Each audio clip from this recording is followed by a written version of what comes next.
Welcome back. Some relief appears to be on the way for motorists plying the Enugu-Onitsha Expressway, as the Anambra State Governor Willie Obiano says that he is beginning palliative construction on the road. While inspecting the repair work, the governor lamented the pains motorists experience on the road daily. The dusty stretch of road from Okuzu to Umuya on the Enugu-Onitsha Expressway, a federal highway, can only be described as an ugly experience for motorists and other road users. The road has been in a dilapidated state for over 10 years now, and successive federal governments never intervened. I'm at the Umuya junction of the Enugu-Onitsha Expressway, a federal road. This end of the road has been very bad for a very long time. If you recall, when the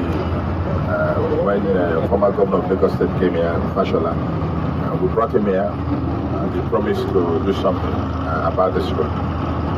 That hasn't happened, and the early tie season is with us here. So what I'm trying to do is to do palliative on this 9-kilometer stretch of road. Hoping that thereafter the federal government will be able to properly award and finish this road.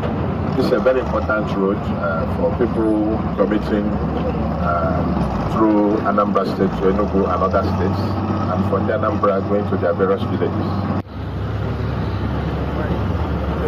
Governor Obiano also appeals to the federal government to hasten up and commence proper construction. As you are aware, the federal government is paying me $43.8 billion, and that hasn't been paid.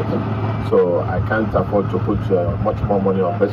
We need to do palliatives for now, just to make the road motorable.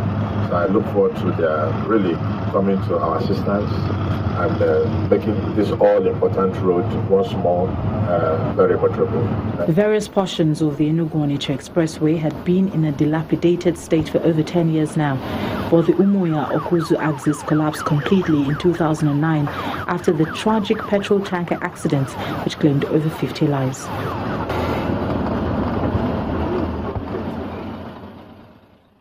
The National Economic Council has endorsed a new funding regime for the oil and gas industry, eliminating the often warner's cash call regime, which has stalled growth in the sector. The alternative funding stream has been approved earlier this week at the Federal Executive Council meeting and then presented to the NEC, presided over by the Vice President. Briefing State House correspondents after the meeting, the Minister of State for Petroleum, Dr. Ibe Kajuku, explained that the essence of the new agreement. As you're aware, current cash call arrears in the oil sector over the last 5 years, up until December 2015, it is about 6.8 billion unpaid. In the 2016 period, you also have accumulated unpaid cash arrears, cash call arrears of about 2.5 billion. Now, questions sometimes get asked in terms of how did this happen. Obviously, in the years when we earned a lot of money from oil, 110, 120, there really wasn't any justification why most of this money shouldn't have been paid. Beginning next year, if this goes into place, the issue of cash call error would have disappeared. This will be the most important decision in the upstream company in the last 30 years. The effect of what this will do is that investments in excess of close to 15 billion are likely to be announced by the oil companies, bringing back most of the projects within the next couple of weeks once this is signed.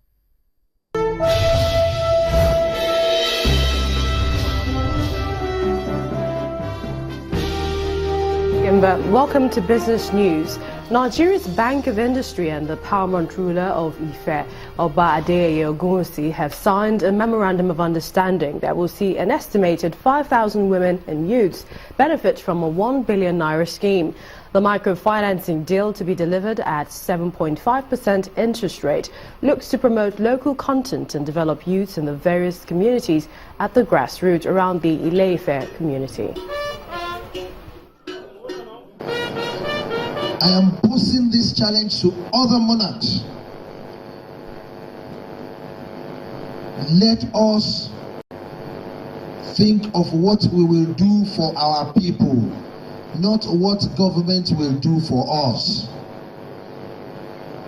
It is very important. We are there for a long time. We can initiate consistent policies because our position is not tenured. These are areas we can support government initiatives. We are going to on-lend, we are going to support entrepreneurs in agriculture, in solid minerals, and in services. Services, that means it could include trading, but trading only in made in Nigeria goods, only made in Nigeria products. About 50 to 20% of the 1 billion will be earmarked for services.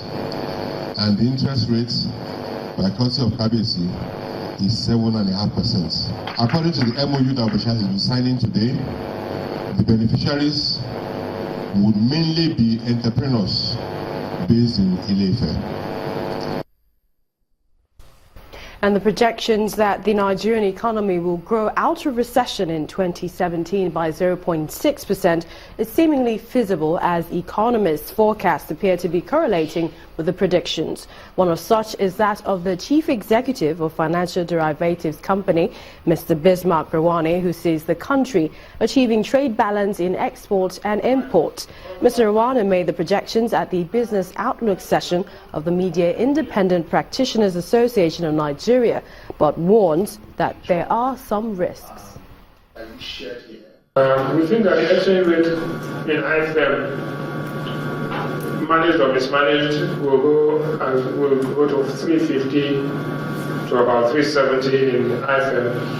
I will appreciate in the current market back from 460 all the way to about 420. We think that aggregate private consumption will reduce in 2017, but will begin to grow again in 2018.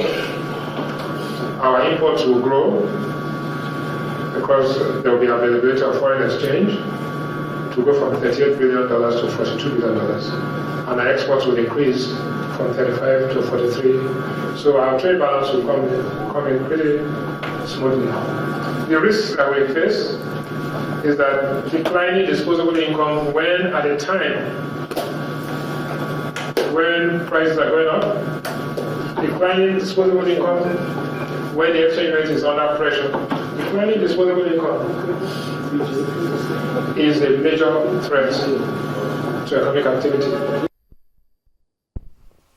Well, the Nigerian bourse closed lower for the fourth time as the all-share index dropped by 0.21% amidst increased market volatility. For the details, here's Harriet Agbey.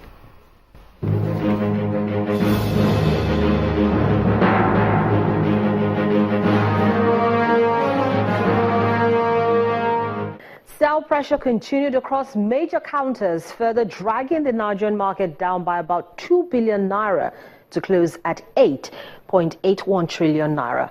This means the market has lost over 100 billion naira in 4 days. The all-share index closed 0.21% lower at 25,599.79. Total volume came in at 161.59 million shares, valued at 1.18 billion naira and exchanged in 2,086 deals. GT Bank, Standard Trust Assurance and Transcorp were the most actively traded at today's session.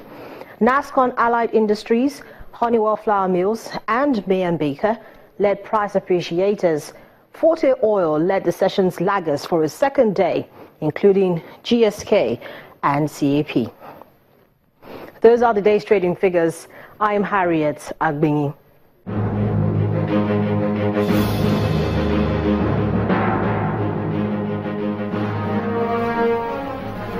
Thank you, Harriet. However, global equities traded mixed amidst a drop in oil prices and as investors await comments from U.S. Fed Chair for hints on outlook on interest rates. Let's take a look at the numbers.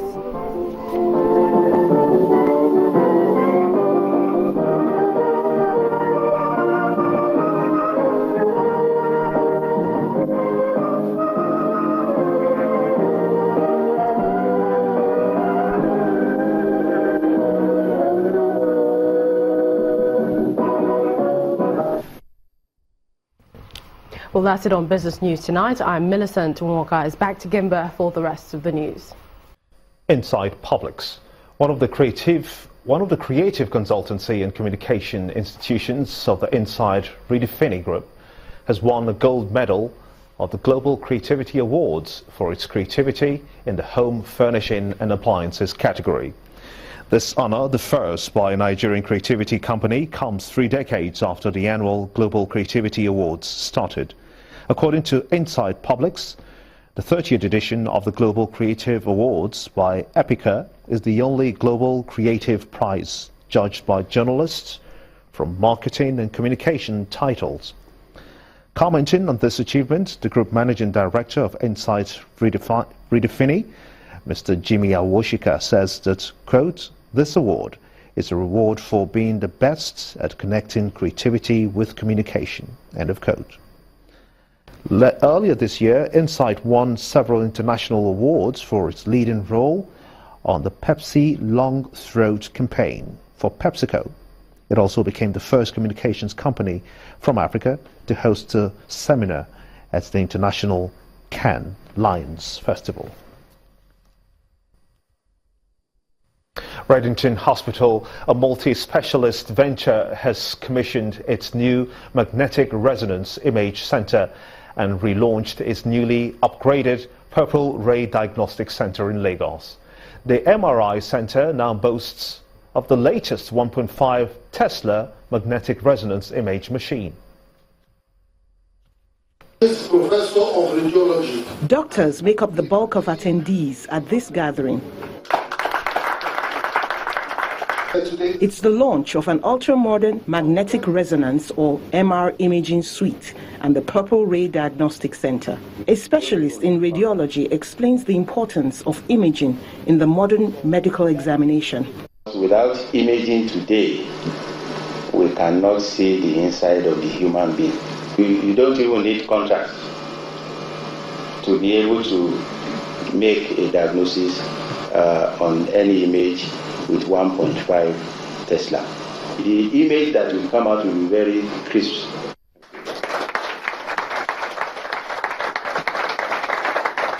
Partners of the hospital and suppliers of the new Tesla 1.5 MRI machine, General Electric Healthcare, are proud to join hands with Reddington. Should we ever, unfortunately, need the healthcare services, I can guarantee you the technologies that are here at Reddington are second to none. The General Manager and Business Development Director of the Reddington Group has good news that doctors from other hospitals don't have to look any further to give their patients the same care. We have made a strategic investment in the knowledge that not only can the new service meet the demands of our own clinicians, but there is sufficient capacity to allow clinics, hospitals, and doctors in Lagos and beyond. Invited guests proceed to witness the tape cutting, signifying the commissioning of the facilities.